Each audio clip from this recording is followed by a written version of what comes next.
이번 시간에도 여러분과 내용을 이어갑니다. 근현대의 정치 변동 두 번째 시간인데요. 자, 지난 시간에 여러분 사건의 종류를 많이 배우셨습니다. 우리가 다시 한번 정리해보면 흥선대원군의 정치부터 시작해서 강화도 조약, 그리고 이모군란 갑신정변, 동학농민운동 갑오개혁, 그리고 독립협회까지 이어지는 내용 살펴봤는데요. 자, 우리나라 굉장히 짧은 시간 동안 많은 사건이 있었습니다. 그만큼 변화가 많았던 이야기고요. 이 사건의 명칭을 기억하면서 이번 시간 두 번째 내용 이어갑니다. 자, 이번 시간은 여러분 근현대의 정치변동 두 번째 시간이고요. 제목은 항일 의병 전쟁부터 시작합니다. 그런데 왜 갑자기 이 단원이 나왔냐? 우리가 교재에다가 내용을 살짝 추가하실 부분이 있는데요. 자, 우리는 지난 시간에 대한제국까지 배우셨습니다. 그런데 우리가 이 대한제국까지 배우면서 이 다음 사건으로 1904년부터 1905년까지 이어지는 러일전쟁, 그리고 당시에 1905년에 을사조약을 체결하게 되고요. 을사조약 체결 이후에 우리는 1910년 한일 병합조약을 체결하면서 일본에게 국권을 빼앗기게 됩니다. 자, 이 과정에서 나타나는 일본에 맞서는 모습을 항일 의병 운동이라 하는데요. 지난번에 배우셨던 위정척사 운동이 계승되는 모습이고요. 세 차례의 항일 의병 운동을 사건과 함께 정리하면서 왜 일어났는지 원인을 기억하시면 되겠습니다. 자, 먼저 우리 항일 의병 전쟁, 항일 의병 운동이라 하기도 합니다. 이 사건은 항일 말 그대로 외세 배척의 모습입니다. 자, 그런데요, 외세 배척을 계승한 사례가 있습니다. 과거에 반침략 반외세적이었던 위정척사 운동을 계승했다라고 할 수 있죠. 위정척사 사상이라고 할게요. 교재에서 우리가 이렇게 배우셨으니까. 자, 위정척사 사상을 계승했는데 대부분 그러니까 항일 의병 운동을 주도했던 사람들은 누구냐? 유생들입니다. 유생들이 이 항일 의병 운동을 주도하게 되는데요. 대표적인 의병 운동은 세 차례, 을미, 을사, 정미의병. 연도는 연결이 되시죠? 을미의병은 1895년, 을사의병은 1905년, 그리고 정미의병은 1907년에 시작이 됩니다. 자, 그렇다면 을미의병부터 원인을 한번 적어 볼게요. 을미년에 있었던 사건 하면 을미사변, 그리고 을미개혁인데요. 을미의병이 일어난 원인은요, 을미사변과 단발령 때문입니다. 명성황후 시에 단발령 때문에 당시의 유생들이 반발했는데요. 대표적인 인물들 이소웅, 유인석, 최인현 이러한 사람들이 있었고요. 고종의 권고로 항일 의병 운동은 해산을 하게 됩니다. 그러니까 을미의병은 고종의 권고로 자진 해산. 자, 그리고 1905년에 우리는 무슨 조약을 체결하게 됩니까? 을사조약을 체결하게 됩니다. 그래서 이 을사조약 체결에 반대하는 움직임으로 나타나게 되는데 여기에서는 기억할 인물이 한 명 있습니다. 여러분 써주세요. 교재에도 써 있습니다. 신돌석.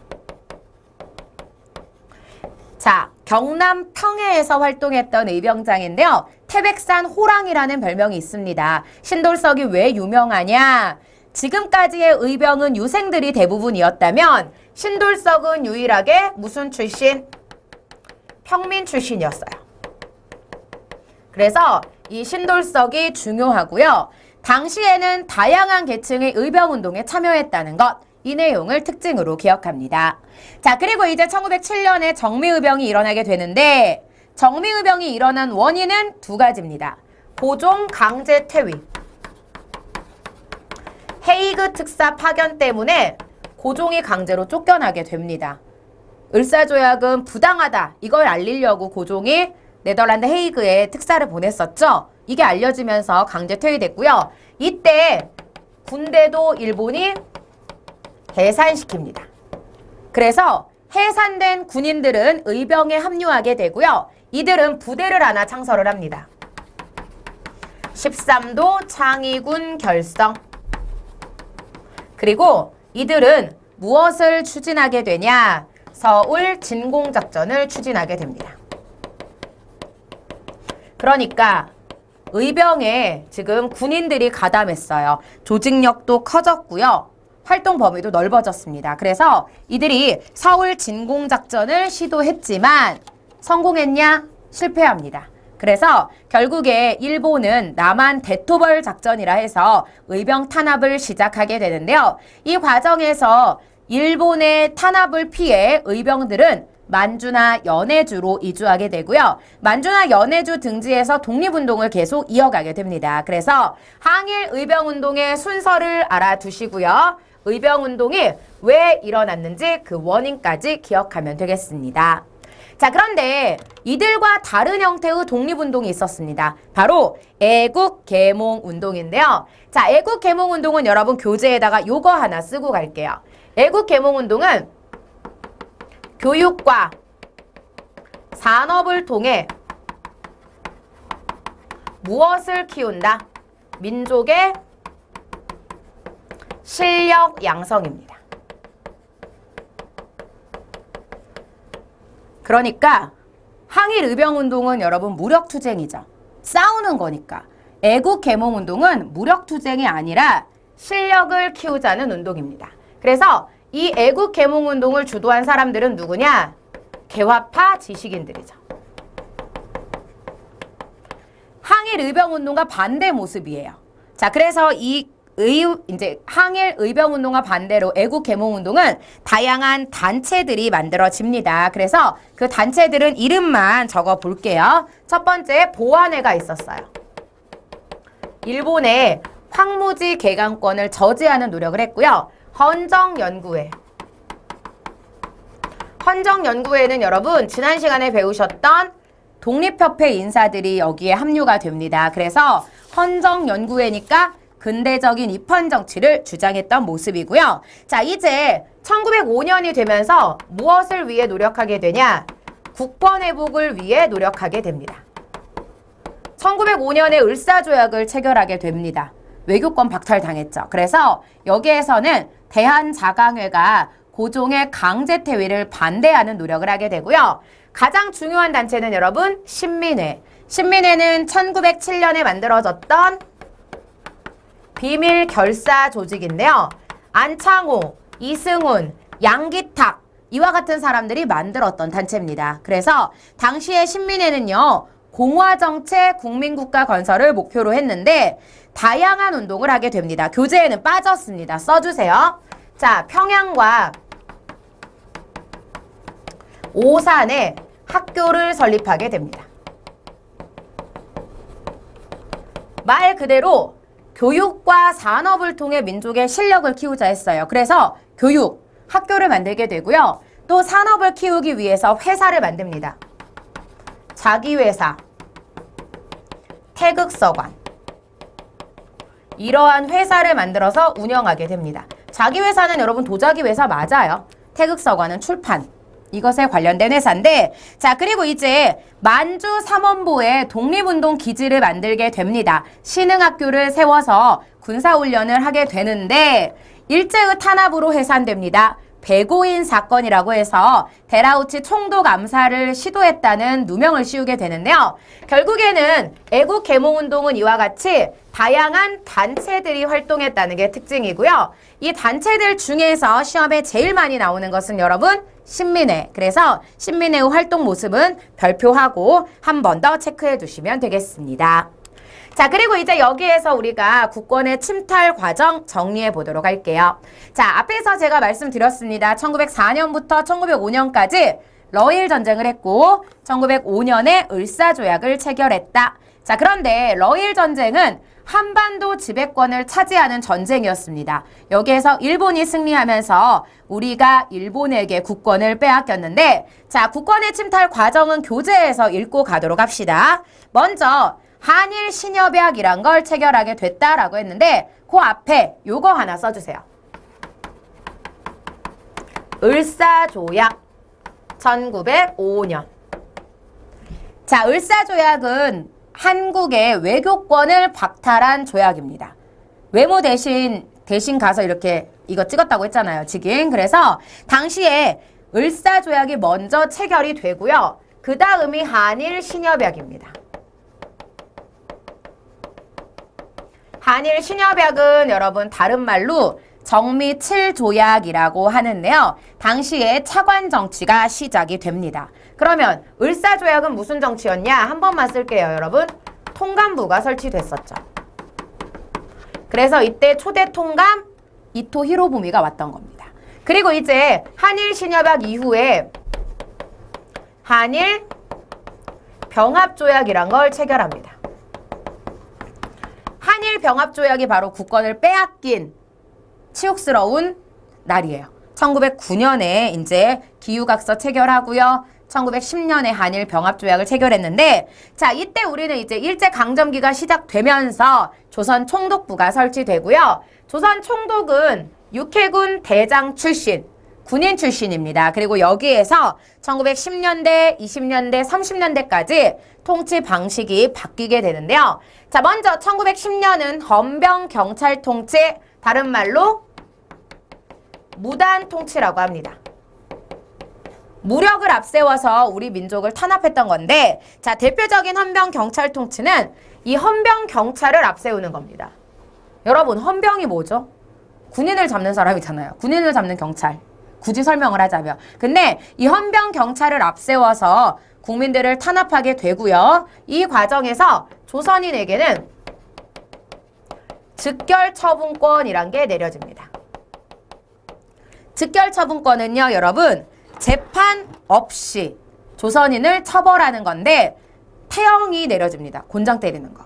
그리고 당시에 교원들도 제복과 칼을 착용하게 됐고요. 우리의 민족운동이 탄압을 받게 됩니다. 자, 그러다가 문화통치로 바뀝니다. 왜? 3.1운동 때문에. 자, 문화통치는 다른 말로 이렇게 하나 적어주세요. 민족 분열통치인데요. 민족을 분열시킨다? 쉽게 갈게요. 친일파를 이때부터 양성합니다. 우리가 독립운동하는 모습을 보고 일본이 깜짝 놀랍니다. 그래서 독립운동을 하는 모습을 탄압하기 위해서 통치 방식을 바꾸는데, 자, 겉으로는 잘해주는 척합니다. 그래서 헌병경찰제를 보통경찰제로 바꾸긴 했지만 경찰서와 인원의 숫자는 더 늘어나게 되고요. 여기에서 독립운동을 탄압하는 건데 목적은 사회주의 탄압이었어요. 치안유지법을 실시하게 됩니다. 그리고 언론, 출판, 집회, 결사의 자유가 1910년에는 무조건 탄압이었거든요. 1920년대는 어느 정도 허용을 해주는데 이때 조선일보, 동아일보가 만들어집니다. 근데 기사를 우리가 읽을 때 연결이 쭉 되잖아요, 신문은. 근데 당시에는 사전 검열, 그래서 신문 기사를 삭제, 이런 게 있었습니다. 그래서 어느 정도 일부만 허용했다라고 할 수 있고요. 자, 이 과정에서 이제 초급의 학문과 기술 교육만 이루어졌다는 것도 특징이죠. 자, 그리고 이제 30년대부터 40년대는 민족 말살 통치인데, 말살의 뜻이 뭐죠, 여러분? 없애다.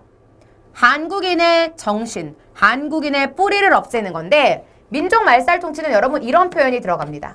한국인을 일본인의 동화시키려는 정책입니다.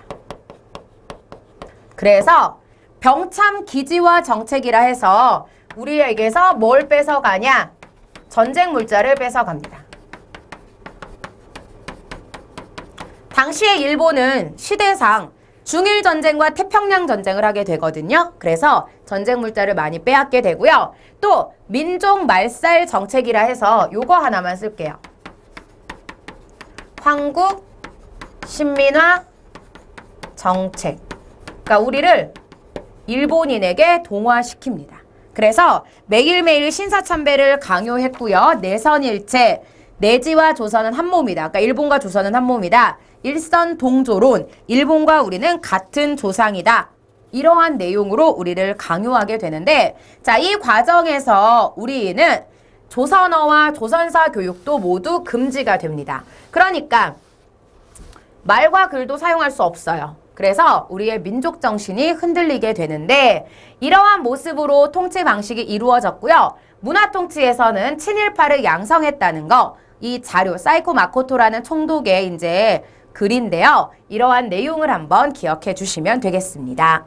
자, 그리고 이제 요거는 금방 가르쳐드렸던 민족 말살통치인데요. 요거 대일본 제국의 식민입니다. 여러분 식민의 뜻은요. 식민지의 백성이라는 뜻이에요. 그러니까 우리가 식민지의 백성이잖아요. 그 내용을 적어 놓은 것이고요. 일본군 위안부 첨예하게 대립하고 있죠. 아직도 사과를 하지 않고 있는데 이러한 모습들이 1930에서 40년대에 있었던 민족 말살통치의 모습이라는 거 알아두면 되겠습니다. 자, 그런데 우리는 중간에 한번 독립운동을 합니다. 바로 3.1운동인데요. 여러분 3.1운동은 결과가 되게 중요해요. 그래서 3.1운동이 일어난 원인과 과정, 결과를 한번 정리해 보도록 하겠습니다. 자, 먼저 3.1운동이 일어나기 전에는 국권 회복 노력이 있었습니다. 자, 국권 회복 노력이라고 하는 건 여러분 독립운동인데요. 자, 국내에서는 따로따로 적을게요. 비밀 결사 조직들이 있었어요. 독립의군부, 대한광복회, 조선국권회복단. 특히 독립의군부와 대한광복회가 시험에 자주 등장하는데요. 독립운동 자금을 마련하고 고종을 다시 복위시키기 위해서 노력했던 단체들. 하지만 비밀리에 활동하게 됩니다. 자, 그리고 국외는 만주와 연해주에 있었습니다. 독립운동의 기지를 건설하게 되는데요. 당시에 항일 의병운동을 했던 사람들이 다 만주랑 연해주로 갔다고 했잖아요. 이들이 여기에서 독립운동 기지를 만들고 군사훈련을 하고 있었죠. 자, 그런데 여기에서 독립운동의 시작은 바로 일본에서 있었던 28 독립선언입니다.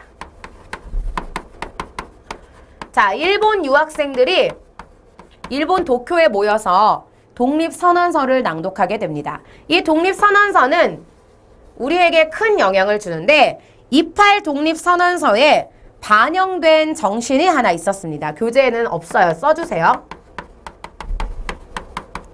민족 자결주의 정신이 반영이 됐어요.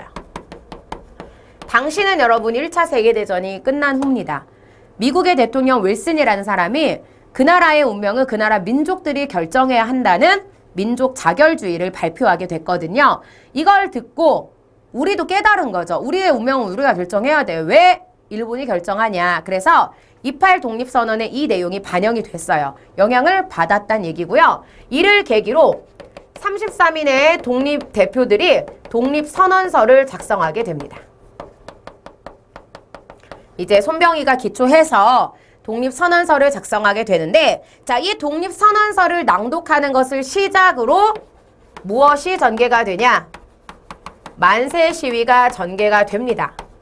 이 만세 시위는 종교계 지도자들과 학생들이 주도를 해서 시작했던 거고요. 이 만세 시위가 전개되면서 여러분 전국으로 확산이 됐는데 이게 바로 여러분 무슨 운동? 3.1 운동이죠. 그러니까 일본에서 먼저 독립선언서를 낭독한 것이 시작. 그리고 본격적으로 1919년 3월 1일에 탑골공원에서 대한독립 만세 외쳤던 게 3.1운동의 시작인데요. 자, 이 3.1운동은 여러분 전국으로 확산이 됩니다. 하지만 평화적 시위였어요. 무력 시위가 됐던 건 농민들이 가담하면서부터.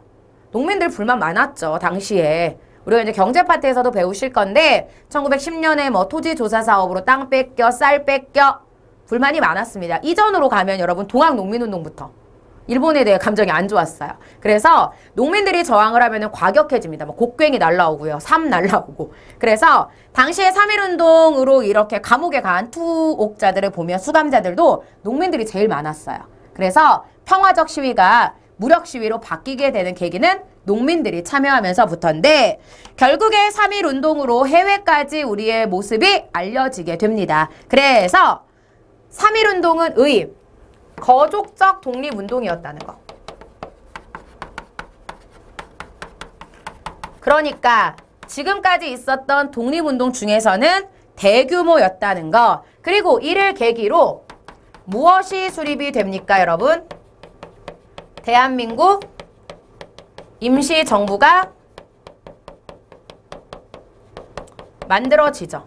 원래 있었습니다. 하나로 통합이 되는 계기가 됐고요. 일제의 통치 방식도 변하게 됩니다. 앞에서 보셨던 거 무단 통치가 뭘로? 문화 통치로 바뀌게 되는데, 자, 이러한 3.1운동을 계기로 우리는 독립운동을 더욱더 조직적으로 해야 한다라고 해서 대한민국 임시정부를 통합하게 되고요. 한성정부, 대한국민의회, 대한민국 임시정부가 있었습니다. 3개가 있었어요. 그래서 이 3개를 하나로 통합했는데 요런 위치였습니다. 그래서 하나, 둘, 3개인데 어디로 갑니까, 여러분? 여기로 갑니다. 상하이로. 그래서 상하이로 갔던 이유는 일본의 간섭이 적었고 외교 활동에 유리했기 때문인데요. 여기에서 어떤 활동을 했는지가 시험에 나오죠.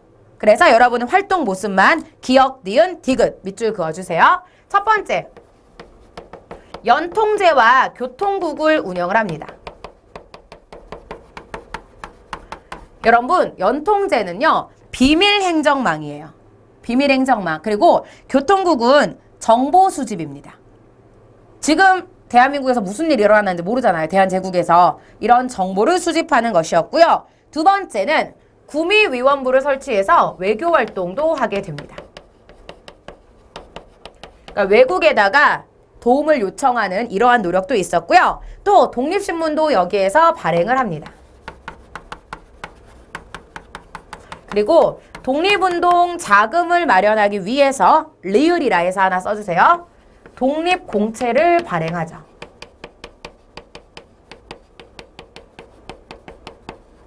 그런데 이러한 임시정부의 활동은 나중에는 조금 분열이 됩니다. 독립운동 노선을 정하는 문제 때문에 외교론과 또 당시에 무장투쟁론이 있었어요.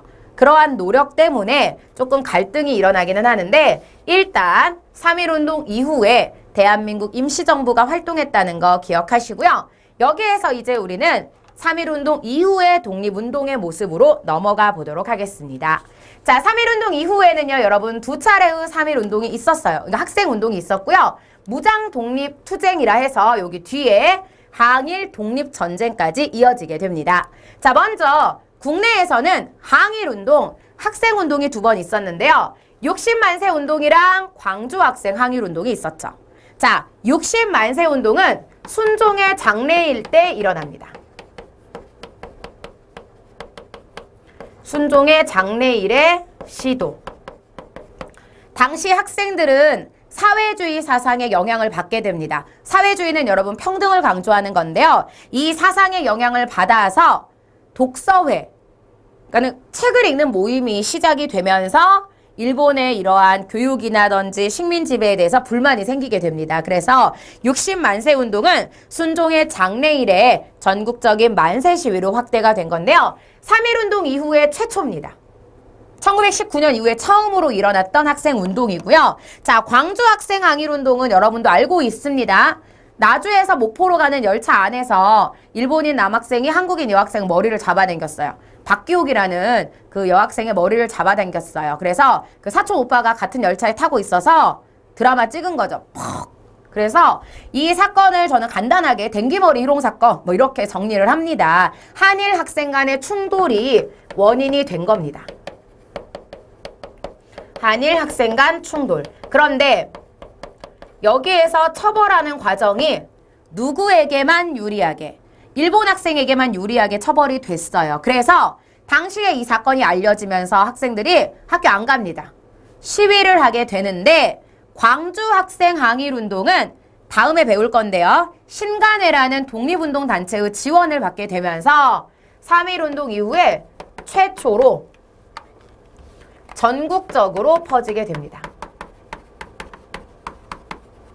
전국적으로 확대. 그래서 우리가 60만세 운동이랑 광주 학생 항일운동은 여러분 2가지로 기억하는데요. 둘 다 학생운동입니다. 그리고 또 하나는 3.1운동 이후에 있었다는 것, 요것으로 기억하시면 되겠습니다. 자, 그리고 이제 항일 독립전쟁, 무장항일투쟁이라 하는데요. 자, 무장항일투쟁은 여러분 당시에 무장단체들을 말합니다. 그래서 이 무장항일투쟁은 말 그대로 일본에게 맞선다라는 뜻인데, 교재에서 읽고만 갈게요. 보합단, 천마산대, 구월산대와 같은 당시의 대표적인 무장단체들이 있었고, 또 하나 이들은 친일파 처단이 목적이었습니다. 그래서 무장을 해서 일본에 반대하는 모습으로 활동을 했고요. 이들과 함께 독립운동 기지를 만드는 단체들도 등장하게 됩니다. 자, 독립운동 단체는 여러분 대표적으로 어디일까요? 만주와 연해주로 가죠. 자, 여기에서 이제 독립운동 기지를 만들고 독립운동을 전개하게 되는데, 자, 대표적인 항일 독립전쟁은 두 개가 있었습니다. 여러분, 봉오동 전투 들어보셨죠? 그리고 청산리 대첩. 자, 그런데 이 사건들은 여러분 1920년대예요. 아까 전에 1910년대에는 독립운동 기지를 건설했다까지만 정리했습니다. 독립운동 기지를 만주와 연해주에 만들었잖아요. 그러니까 여기서 이제 독립운동을 하게 되는데 일본군은 알고 있었죠. 여기 있다는 걸. 그래서 봉오동 전투는 홍범도 장군이 이끌게 되고요. 청산리 대첩은 연합부대입니다. 홍범도 장군도 같이 해요. 그래서 지금까지 있었던 전투 중에서 가장 큰 전투였는데 김좌진 장군이 주도하게 됩니다. 그래서 청산리 대첩까지는 여러분 승리를 거두게 되는데 여기에서 위기가 찾아옵니다. 독립군의 실현인데요. 두 차례의 전쟁에서 우리가 둘 다 이겼어요. 그러다 보니까 일본이 이제 열받겠죠. 그래서 간도 참변. 우리 민족이 살고 있던 간도에 와서 우리 민족을 학살하게 됩니다. 그리고 간도 참변 이후에 우리는 러시아에 도움을 주러 러시아의 자유시라는 곳으로 가게 되는데 이 자유시에서도 일본의 개입으로 우리가 무장 해제, 피해를 보고 돌아오게 됩니다. 그러니까 두 번 이겼지만 우리는 여기에서 위기를 겪게 되고요. 돌아와서 삼부의 성립, 지금까지 흩어져 있던 독립군 부대를 통합하게 됩니다.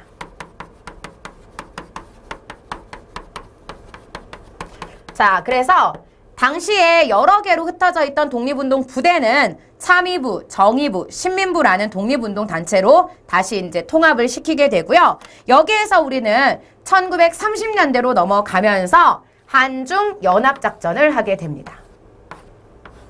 자, 한중연합작전을 하게 된 이유는 하나입니다.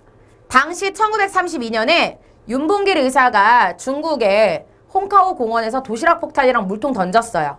이 사건 아시죠? 이걸 보고 중국인들이 감동을 받습니다. 저렇게 작은 나라에서도 나라를 구하기 위해 노력하는구나. 그래서 중국군이 도움을 주기로 하는데 한국 독립군 그리고 조선혁명군이 중국군과 함께 활동을 하게 되고요. 중국관 내에서도 우리와 함께 독립운동을 전개하게 됩니다. 그리고 40년대에 드디어 한국광복군이 만들어지는데요. 한국광복군은 여러분 대한민국 임시정부 산하 군대입니다. 부대죠. 대한민국 임시정부가 군사 조직은 없었거든요. 근데 40년대에 이게 만들어졌고요. 연합국의 일원으로 활동을 하게 됩니다. 그래서 당시에 이 한국광복군이 영국과 미얀마 등지에서 활동을 하게 되고요. 국내 진공작전을 계획했지만 일본이 항복을 해버렸어요. 그래서 큰 활동을 하지 못했는데 당시에 우리는 독립운동을 하는 과정이 10년대에는 일단 독립운동 기지 만들고 20년대에는 전투를 했지만 이겼다가 피해도 봤고요. 30년대에는 중국이 도와줬다는 거, 40년대에 한국 광복군을 만들었다는 것까지 정리하시면 되겠습니다. 자, 그래서 우리가 여기 부대들을 한번 볼 건데요. 지도가 시험에 자주 나오진 않습니다. 하지만 위치 정도는 알고 계셔야 됩니다. 연해주, 여기 블라디보스토크 있죠? 그리고 봉오동 전투와 청산리 대첩, 이 두 군데에서 1920년대에 승리를 거두었고요. 여기까지 공부한 내용으로 이번 시간 마무리하면 되겠습니다. 자, 그런데 우리 교재에서 여러분 항일 의병운동 말고 지금 무장 독립전쟁 말고 의거 활동이란 게 있습니다. 그러니까 목숨을 바쳐서 나라를 구하고자 노력했던 사람들이 있는데 을사조약 체결 이후에는 뭐 전명훈, 장인환 이러한 사람들이 있어요. 민영환도 자결을 했고요. 그 밖에 한인 애국단이라 해서 김구 선생이 만든 단체도 있었습니다. 대표적인 인물은 아시는 분이에요. 이봉창, 윤봉길. 그래서 이와 같은 인물들도 함께 기억하시면 좋겠고요. 이번 시간에 제일 중요한 거는 일제의 통치 방식과 항일 운동입니다. 특히 통치 방식은 시대에 관련된 문제가 자주 나옵니다. 글을 주고 몇 년대의 통치 방식인지 고르는 문제 자주 나오니까 그 내용 참고하시고요. 이번 시간 공부는 여기에서 마치도록 하겠습니다. 자, 다음 시간은 여러분 이제 네 번째 챕터입니다. 대한민국의 발전인데요. 현대사죠. 현대사에서는 역대 대통령들의 노력을 살펴볼 건데요. 대통령 이름 정도는 알고 계시죠? 시대적인 흐름, 대통령의 모습과 함께 정리해 보도록 하겠습니다. 수고하셨습니다.